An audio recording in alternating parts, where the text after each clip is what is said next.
नमस्कार शेतकरी मित्रांनो. तर बघू शकता आज आपण कट करणार आहोत आपले बोकडाच्या खुरा.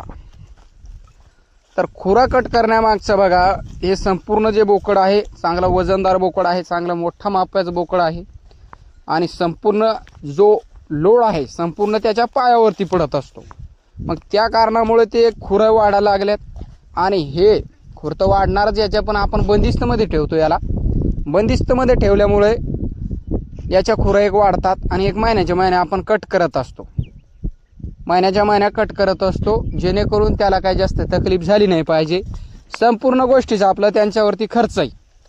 खुराक आहे त्याला संपूर्ण गोष्टी खायला चांगल्या आहेत.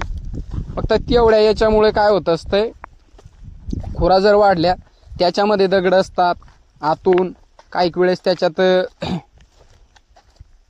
खुरा चिरतात सुद्धा. जास्त जर खुरा वाढल्या तर ते खुरा चिरतात.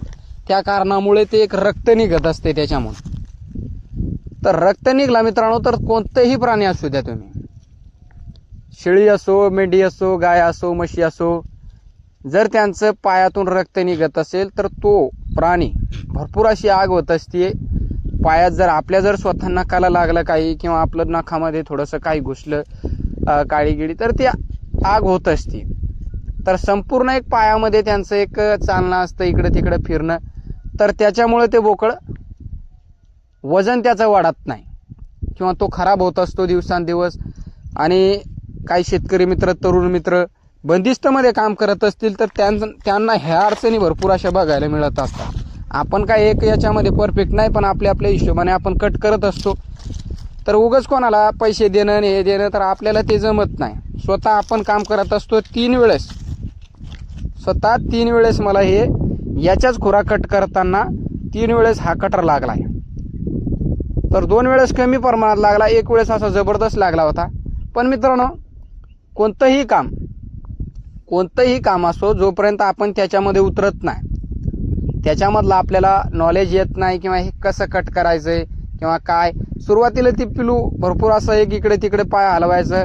नंतर आपल्याला कळायला लागलं की याच्यामध्ये थोडंसं काळजीपूर्वकच काम करावं लागते. सुरुवातीपासून आपण किती काळजीपूर्वक केला तर आपण एक कट करत असताना ते पिलू जर इकडं तिकडं थोडंसं पाय हलवलं, त्यानं झटकलं तर मग ते आपल्याला एक इळा असो किंवा एक चाकू असो त्याने ते एक लागत असते. तर बघा, आता संपूर्ण काय जास्त आपण कट करत नाही. जास्त कट करायचं काम पडलं तर एक हिशोबाने कट करावं लागत आहे. जर तुम्ही कट करण्याचा प्रयत्न करत असाल किंवा तुमच्याजवळ सुद्धा अशा काही शेळ्या असतील तर याला कटर जो आहे किंवा आपला चाकू आहे तो भरपूर असा जलर लागत असतो किंवा एक शार्प म्हणू शकता. तर एक तशा पद्धतीचा पाहिजे तरच कुठेतरी एक चांगल्या पद्धतीच्या खुराक कट करता येतात. तर हे बघा तुम्ही. तर अशा पद्धतीने एक खुरा संपूर्ण असे खालून एक प्लेन होत असतात, म्हणजे त्याला एक पाय कुठे ठेवता येत नाही आणि त्याच्या एक भरपूर अशा बेजारे होत असतात. या कारणामुळे सुद्धा पिलू एक चांगलं वजन धरत नाही किंवा वजन वाढ त्याच्यामध्ये होत नसते. तर बघा, हे तर एक बंदिस्तमध्ये संपूर्ण एक बांधून ठेवत असतो मी त्याला. पण दुसरे जे आपले पिल्ले आहेत, तुम्ही बघितलं असेल, काही मित्रांना माहीत असेल, तर ते सुद्धा आपण बंदिस्तमध्ये म्हणजे एकाच कोट्यामध्ये होते. तर त्यांना जागा कमी पडू लागली म्हणून आपण सोडलं त्यांना. तर त्यांच्या सुद्धा खुरा अशाच वाढल्या होत्या, त्यांच्या याच्यापेक्षा जास्त होत्या. तर ते आपण कट केलं संपूर्ण आणि त्याच्यानंतर आपल्या फिरस्ती शेळ्याबरोबर त्यांना चरण्यासाठी सोडलं. तर मित्रांनो, बंदिस्तमध्ये आपल्याला माहिती आहे की बंदिस्तमध्ये तेवढं कळालं आपल्याला की भरपूर अशा खुरा वाढतात. आणि खुरा वाढल्या तर काय पिल्लाची एक चालण्याचा जो हे चालण्याची जी पद्धत आहे ती एक बदलती किंवा चालण्यात थोडा बदल होतोय त्यांच्या. मग चालण्यात बदल होतोय. काही शेळ्या लंगडत चालत असतात. फक्त ह्या कारणामुळे लंगडत चालायला लागला कोणता प्राणी, मग ते काय होत असते, जेवढं आपल्याला त्याच्यामधून विक्री करायचं असेल, काय करायचं असेल, तर मग लोक घेत नाही. ह्या कारणामुळे आपलं एक चांगल्या पद्धतीचं कोणतं प्राणी असो, गाय असो, म्हशी असो, काही असो, तुम्ही बंदिस्तमध्ये काम करत असाल तर मग आपण काहीतरी आपल्या हिशोबाने केलं पाहिजे. जोपर्यंत आपण त्याच्यामध्ये काम करत नाही तो गोष्टी आपण आपल्या हाताने करत नाही. थोडंसं होतंय, हुकचूक होती, त्याला नाही लागू दिला आपण, पण स्वतःला लागलं 1-2-3 वेळेस, पण आपण कट केलं ते, तर मग इथून पुढे लागणार सुद्धा नाही. होतंय असं कधी मध्ये हुकचूक झाली, थोडंसं इकडं तिकडं फिरलं बोकड तर लागत असतंय. पण एक स्वतः स्वतः जर आपण काम केलं तर आपल्याला त्याच्यामध्ये व्यवसाय करतोय आपण, स्वतः आपण बारीक सारीक गोष्टी त्याच्यामध्ये आपण केल्या पाहिजे आपल्या हाताने स्वतः. तर एक अशा पद्धतीने आपण कट करतोय.